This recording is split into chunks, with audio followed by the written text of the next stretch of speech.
Hello दोस्तों, आज मैं आप लोगों के सामने फ़िज़िक्स का क्लास 9 के फ़िज़िक्स का चैप्टर मोशन लेके आई हूँ। दोस्तों, आज आप लोगों के सामने मैं मोशन चैप्टर को एक्सप्लेन करूँगी। जैसा कि हम लोग जानते हैं कि फ़िज़िक्स जो है वो हमारे साइंस का ही एक ब्रांच है, जिसमें हमारा टॉपिक है मोशन। तो सबसे पहले हम लोग मोशन के बारे में स्टडी करेंगे। ठीक है दोस्तों, आप लोग को पता है कि हम लोग डे टू डे एक्टिविटी में जितने भी वर्क करते हैं वो सब मोशन के अंदर आते हैं। लेकिन सबसे पहले ये मोशन वर्ड जो है, ये वर्ड जो है मोशन, वो सबसे पहले कहाँ से आया? हम लोगों ने मोशन जो है वो क्लास 8 में भी, क्लास 6 से ही पढ़ना स्टार्ट किया। क्लास 6 में हमारा चैप्टर था मोशन एंड टाइम। देन हम लोगों ने इसे क्लास 8 में पढ़ा। अब हम लोगों ने क्लास 8 में इसमें हम लोगों ने पढ़ा मोशन के टाइप फॉर्म्स के बारे में। Kinetic, just like circular motion, uniform motion, non uniform motion. लेकिन अब हम लोग क्लास 9 में इसको अच्छे से एक्सप्लेन करके पढ़ेंगे, जिसमें सबसे पहले हमारा मोशन चैप्टर का मीनिंग, मोशन का मीनिंग क्या है। तो मोशन जो होता है वो एक पार्ट है मैकेनिक्स का, ये पार्ट है मैकेनिक्स का। Then mechanics is the branch of physics in which we study about motion. That means कि जैसे ऑप्टिक्स जो है वो ब्रांच है लाइट का, उसी तरह मैकेनिक्स जो है वो ब्रांच है फिजिक्स का, जिसमें हम लोग स्टडी करते हैं मोशन के बारे में। ठीक है, जिस तरह ऑप्टिक्स में हम लोग स्टडी करते हैं लाइट के बारे में और ऑप्टिक्स जो है वो फिजिक्स का ब्रांच है, उसी तरह हम लोग मैकेनिक्स में स्टडी करते हैं अबाउट मोशन, जो कि ब्रांच किसका ब्रांच है? फिजिक्स का। ठीक है, तो सबसे पहले मोशन जो है वो आया मैकेनिक्स से। Mechanics is a part of physics, that means कि is a branch of physics in which we study about motion, जिसमें हम लोग मोशन के बारे में पढ़ते हैं। वर्ल्ड में, पूरी दुनिया में, पूरे यूनिवर्स में कोई भी ऑब्जेक्ट जो है वो दो ही फ्रेम ऑफ रेफरेंस में काम करता है। According to Albert Einstein equation, E is equal to mc square. On this equation we already study about कि all object are work in two frame of reference, one is rest and other is motion. एक rest और दूसरा क्या है? Motion. तो कोई भी object जो है वो हम लोगों को हमेशा दो ही फॉर्म में मिलता है, एक रेस्ट फॉर्म में और एक मोशन फॉर्म में। रेस्ट जो कि टाइम के साथ अपने पोजीशन को चेंज नहीं करता है, दैट मीन्स कि the object which does not change their position with respect to time and the object which change their position with respect to time is called motion. That means कि जो समय के साथ अपने पोजीशन को change करे उसे मोशन कहते हैं, और जो समय के साथ अपने पोजीशन को कभी चेंज ना करे उसे रेस्ट फॉर्म में कहते हैं। Rest in the sense of our home, our school, our bank, police stations, railway stations, etc. All things are rest. They always in rest form. And the motion, that means we, our vehicles, our day-to-day life activity, work, that all are the example of motion. ये सारे किसके example है? Motion. इन सारे points को पढ़ने के बाद हम लोग एक ऐसे टॉपिक पे जाएंगे जो कि हमारा इंटरनेशनल टॉपिक है, दैट मीन्स कि यूनिट। मोशन के बाद हम लोगों को पढ़ना है यूनिट। आज से एंशियंट पीरियड में जब हमारे पास किसी चीज़ को मेज़र करने के लिए हमारे पास कोई यूनिट नहीं था, जो क्लास 6 में हम लोग का टॉपिक है motion and time. Motion and time में हम लोगों ने पढ़ा था कि पहले के लोग जो हैं वो एक पोजीशन से दूसरे पोजीशन तक जाने के लिए हमेशा व्हीकल्स का यूज़ ना करके अपने पैरों का यूज़, दैट मीन्स कि वो पैदल चला करते थे। उस वक्त जब तक व्हील्स का डेवलपमेंट नहीं हुआ था, उस समय लोग जो है वो किसी भी चीज़ को मेज़र करने के लिए अपने हाथ का मेजरमेंट लेते थे, या तो वो किसी चीज़ को ऐसे इस तरह मुट्ठी से नापते थे, या फिर वो इस तरह अपनी उंगलियों को फैला के नापा करते थे। तो ये जो था वो एक बहुत ही टिपिकल प्रोसेस था, जिसका बहुत क्रिटिसाइज हुआ। तब जाके साइंटिस्ट ने 1919 के बाद उन लोगों ने एक परफेक्ट स्केल यूज़ किया, जिसको हम लोगों ने कहा SI। ठीक है, SI के पहले तीन ऑलरेडी आ चुके थे यूनिट्स। जो सबसे पहला यूनिट था वो था FPS। देन सेकंड, जो सबसे पहला यूनिट था वो था FPS।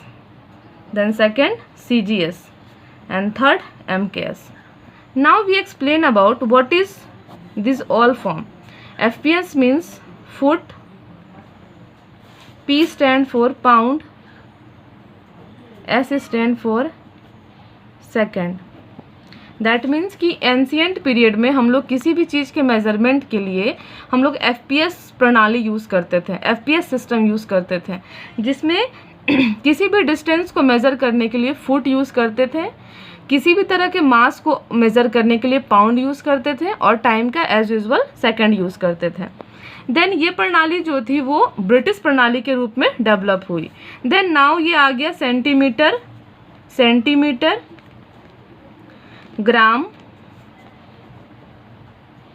And second, as usual जैसा पहले था। तो सेंटीमीटर, ग्राम और सेकंड, किसी भी चीज़ की लंबाई को मेज़र करने के लिए हम लोगों ने सेंटीमीटर का यूज़ किया, ठीक है। देन किसी भी तरह के मास को मेज़र करने के लिए हम लोगों ने ग्राम का यूज़ किया, और टाइम जो था वो एज यूजुअल जो सेकंड है वो सेकंड ही चल रहा था, ठीक है। इस तरह से FPS के बाद CGS आया, और CGS के बाद MKS। MKS मीन्स होता है mass metre kg as usual second. Metre जो था वो उससे हम लोगों ने बड़े बड़े लेंथ को मेज़र करना स्टार्ट किया। kg जो था उससे हम लोगों ने मास को मेज़र किया, और एज यूजुअल जैसा कि टाइम एंशियंट पीरियड से चल रहा था सो अभी तक सेकेंड हम लोगों ने यूज़ किया। इसको हम लोगों ने कहा कि ये MKS यूनिट है, MKS यूनिट। लेकिन इन तीनों यूनिट में एक चीज़ कन्फ्यूज़न ये रही कि कहीं पे FPS यूज़ होता था, कहीं पे CGS यूज़ होता था, और कहीं पे MKS यूज़ होता था। इस चीज़ को कंक्लूड करने के लिए गवर्नमेंट में आफ्टर 1900 उन्होंने एक न्यू स्टैंडर्ड फॉर्म का डेवलपमेंट किया जिसका नाम था SI। SI is a system of international.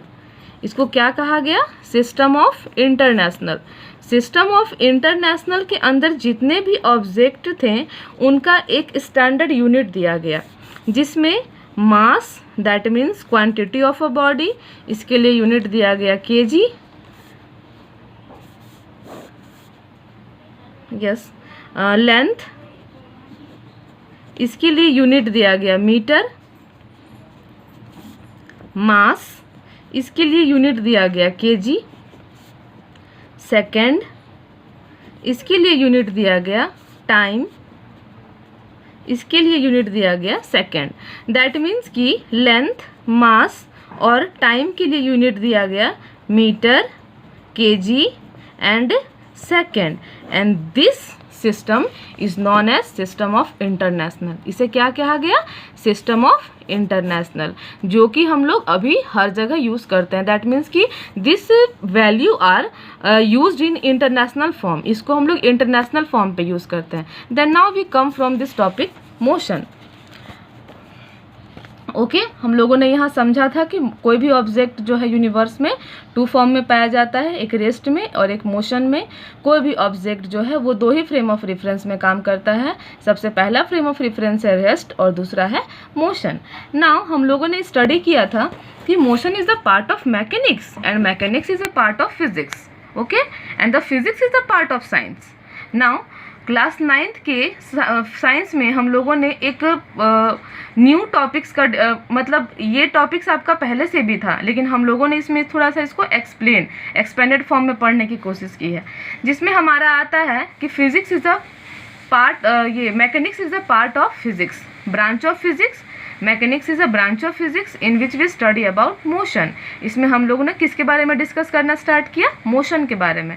That means कि ऑल एक्टिविटी, ऐसे एक्टिविटी जो कि टाइम टू टाइम अपने पोजीशन को चेंज करे, उसको हम लोग कहते हैं मोशन। और इस सारे मोशन के स्टडी को हम लोग क्या कहते हैं?